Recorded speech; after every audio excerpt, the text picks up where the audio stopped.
Tracking, alerting, protecting. This is WKYT News at 6. Breaking news in Lexington. City leaders are now looking for a new police chief. We have no sympathy whatsoever. This was totally a preventable crash. A woman charged with murder after a crash that killed her 6-month-old granddaughter. A traffic alert for Lexington drivers. A major project begins on New Circle Road tonight. WKYT News at 6 starts now. We begin tonight with a breaking news alert out of Lexington. Good evening to you. The city is now looking for a new police chief. And this afternoon, Mayor Jim Gray gave current Chief Ronnie Baston a promotion to Public Safety Commissioner. Jennifer Palumbo joins us now from the live desk with the breaking details. And Jennifer, Chief Baston is a man who's worked his way up through the ranks, and now he's going to have to be replaced. That's right, Sam. The search is on for who will be Lexington's next top cop. A search committee will make recommendations to Mayor Gray about who should lead the department. As we first told you on WKYT News at 5, Baston will become Public Safety Commissioner. He's replacing Clay Mason, who's leaving to take a job with a private consulting company. The Public Safety Commissioner oversees the police and fire departments, as well as corrections and E911 services. Ronnie Baston was a UK graduate who started work as a correction officer at Blackburn back in 1978. He joined the Lexington Police Department in 1984. Over the next 24 years, he worked up the ranks, including positions overseeing training and recruitment. In 2008, then Mayor Jim Newberry appointed him to chief after Anthony Beatty stepped down. As chief, he oversees a $62 million budget and more than 700 full and part-time employees. On Thursday, council members will be asked to approve Baston's appointment to Public Safety Commissioner. At the live desk, Jennifer Palumbo, WKYT. Thank you, Jennifer. It's a crime that even shook the most veteran law enforcement officers. Tonight, a Laurel County woman is charged with murder after her 6-month-old granddaughter died in a crash. The sheriff's office says 46-year-old Melissa Worstel was high behind the wheel last night when her car ran off the road, overturned, and hit a utility pole. Deputies say what is most upsetting, the infant was in the front seat, not properly strapped in. WKYT's Kristen Kennedy is in Laurel County with our top story at 6. I heard a big bang. I jumped up out of the bed and I run through the hall and I said, there's been a wreck, call 911. Diana Bullard wasn't prepared Monday night to see a wreck and its victims in her front yard. We could hear the woman, but I couldn't see her. I could hear her. And we finally pulled around there and I seen the little baby's hand. And I picked it up and it just fell limp. So I just turned around and come back in the house. And then watched from in the house because it tore me up.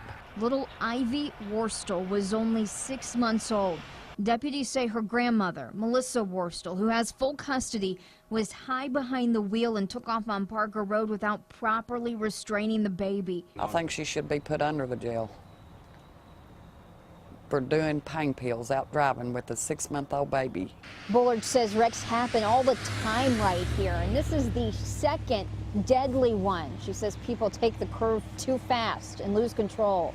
And they just drive too fast. They drive 40, 50 mile an hour on this road. Worstel is facing half a dozen charges, including murder. Leaders at the jail say she's been booked 5 times before. She told deputies she had taken methadone and Neurontin, and they found pills in her car. Deputy Gilbert Achardo called the wreck totally preventable. Our deputies were very tore up this morning, very upset. It's the holiday season. Most of us have families. We have children and grandchildren as well, and we're people even though we wear a uniform, and it was definitely a tough situation this morning. In Laurel County, Kristen Kennedy, WKYT. The sheriff's office says Worstel was driving her vehicle with a learner's permit. She is expected in court to answer to charges tomorrow morning. There's now another delay in the case of a man accused of killing 3 people in Boyle County. Kenneth Keith returned to court today. Police say he killed the owners of a Danville store and a customer last year. Phil Pendleton tells us why a trial date still hasn't been set. Kenneth Allen Keith strolled into the Boyle County courtroom, hoping to hear that his case was finally moving forward.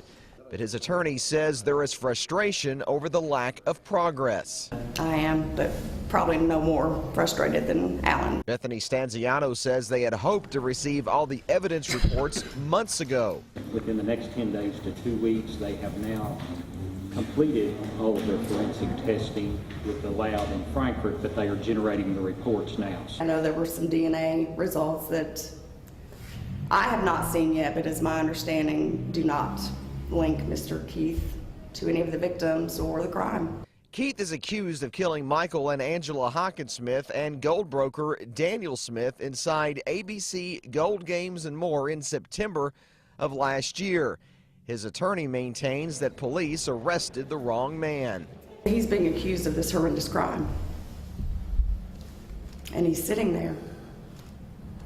And we're telling him over and over again, the evidence is done, we have it all, and then we come to court and apparently we don't have it all. The hearing was billed as a status hearing, but with word of more evidence yet to come in, that hearing was delayed again, this time to January 6th. Alan was hopeful that we would have received a trial date today. That date could be set in January, but Keith's attorney says the earliest they could start a trial would likely be sometime in the late spring to early summer. In Boyle County, Phil Pendleton, WKYT. The victims' families were at today's hearing, but they did not want to talk about the case. Well, the man accused of murdering Keith's former attorney was also in court today. The Commonwealth's attorney tells us a Pulaski County judge ruled that Clinton Inabnet incompetent to stand trial. Inabnet is accused of gunning down Mark Stanziano outside his Somerset law office back in June. Based on testimony from a doctor at the state psychiatric facility, the judge ordered forced treatment for Inabnet. He'll be back in court in February to see if the medication has made him competent to stand trial. You will want to keep the umbrella handy. We are stuck in a wet weather pattern, and fog could be a problem tonight. Chief Meteorologist Chris Bailey shows us what he is tracking on the First Alert Defender. Chris? Yeah, a lot of fog showing up out there right now, Amber. Those visibilities under a mile at times throughout parts of central and eastern Kentucky. Moral of the story, just slow down and take it easy on roadways that are already wet. Look at the dense fog. Visibility right now in Lexington out of the airport is up a little bit. Everywhere else in town, though, it's pretty far down there, especially on the east side of town. Visibility into northern Kentucky is under a half mile at times this afternoon. Here is what our temperatures are looking like. 42 Lexington, 41 Frankfort, yet it's 36 into northern Kentucky. The warmest area of the state continues to be in the southeastern corner of the state, where we are dealing with more in the way of some showers beginning to flare up. We'll see more of those as we go through the night, but you also notice a lot of clouds out there. Fog and drizzle will take us not only through the evening, but into the overnight. Now, I'm tracking bigger rains coming up later this week, and a little sign of a wintry change showing up toward the end of that 7-day forecast. We'll break it all down for you guys coming up here in under 10 minutes. All right, see you then, Chris. Thank you. It is not the news people who live on the west side of Lexington want to hear. Get ready to face another traffic challenge. And this one will last for a while. Lane closures on New Circle between Versailles Road and Old Frankfort Pike began in just about an hour. It's part of a widening project. Traffic's expected to be affected for the next 9 months. WKYT's Jordan Valines is live now along New Circle with the traffic alert. Jordan? That's right. Construction will begin tonight at 7 o'clock and is expected to last for the next several months, which will most likely cause some serious traffic headaches in this area. Now, this project will affect New Circle from Versailles Road to Leestown Road. The work will include widening of the road, among other improvements. This stretch of New Circle will be limited to 2 lanes in each direction during daylight hours, and the majority of construction will take place during the overnight hours. Crews will be on scene every day from 7 p.m. to 7 a.m. except for Friday, when their shift will begin at 8 p.m. I think you do need to expect delays. If you can find an alternate route, that would maybe be the best thing for you to do. Perhaps take some back streets or back roads to your workplace or to your home. Now, the speed limit will also be reduced to 45 miles per hour from Versailles Road to Leestown Road. Live in Lexington, Jordan Valines, WKYT. The Kentucky Transportation Cabinet also warns drivers there will be no merge area when entering New Circle Road from Old Frankfort Pike. We have an update tonight on the next phase of the Centerpoint project in downtown Lexington. City leaders say they are expecting 2 tower cranes to be set up at Centerpoint the week of December 15th. It will take the whole week to set up those cranes. Because of that, city leaders say West Vine Street will be closed completely for a short time on Monday, December 15th, and again the following Friday. And 2 lanes of West Main Street will be closed between 9 in the morning and 3 in the afternoon every day that week. City leaders say that schedule should be confirmed later this week. It is their biggest fundraising campaign of the year, but the Salvation Army in Lexington says the annual Red Kettle campaign is getting off to a slow start. The campaign is thousands of dollars behind where it was this time last year, and with Christmas a little more than 3 weeks away, the Salvation Army is asking for your help. Mike Linden has the story new at 6. Can you ring it? Woo! This time last year, the Central Kentucky Salvation Army collected nearly $140,000. So far this season, they've collected just under $110,000. They're also short on volunteers to collect donations at their iconic red kettles, too. We know that the past 2 years we've had a later Thanksgiving, and so I think sometimes that has an effect. People really aren't necessarily thinking about Christmas, but it really when you have a late Thanksgiving, that creates a very short window to give. While the Red Kettle campaign only runs until December 24th, donations are put to use year-round in Central Kentucky. With just over $500,000 made in contributions to the Red Kettle campaign last year, the Lexington Salvation Army was able to serve nearly 125,000 meals, a number that they hope to reach once again this year. There are 41 kettles scattered throughout Central Kentucky, most of which are run by volunteers.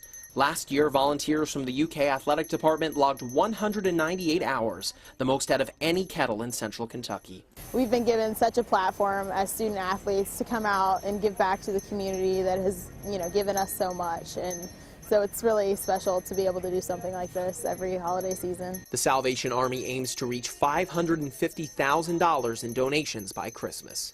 In Lexington, Mike Linden, WKYT. The Salvation Army is also collecting donations online and through text messaging. For more information on how to donate, just go to WKYT.com. And Sam, Chris, and myself will be ringing the bell at Fayette Mall Saturday, December 13th from 4 to 6. So come see us.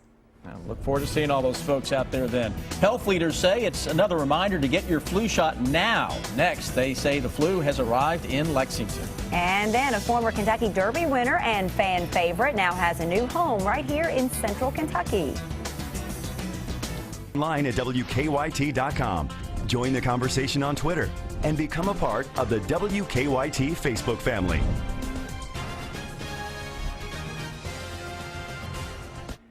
A health alert tonight in Lexington. The city now has its first confirmed flu case of the season. The Fayette County Health Department did not release any details about the flu case. The health department recommends that everyone older than 6 months receive a flu shot. And health experts say it's not too late to get one. The State Department of Public Health still classifies Kentucky's flu activity as sporadic. They call him a superstar. Former Kentucky Derby winner Silver Charm has returned to Kentucky to live out his days as a celebrity at a retirement farm. The Racing Hall of Fame champion thoroughbred arrived at Old Friends Farm in Georgetown yesterday. Silver Charm won the 1997 Derby and Preakness. He was just short of completing the Triple Crown. To me, having him here is like having Larry Bird and Magic Johnson in your yard. If you're a racing fan, there's nobody like this horse. Silver Charm spent the last decade at stud in Japan. As its standard procedure, he will spend the next 3 weeks at Old Friends in quarantine. After that, visitors will be able to take pictures of him and feed him all the carrots they want.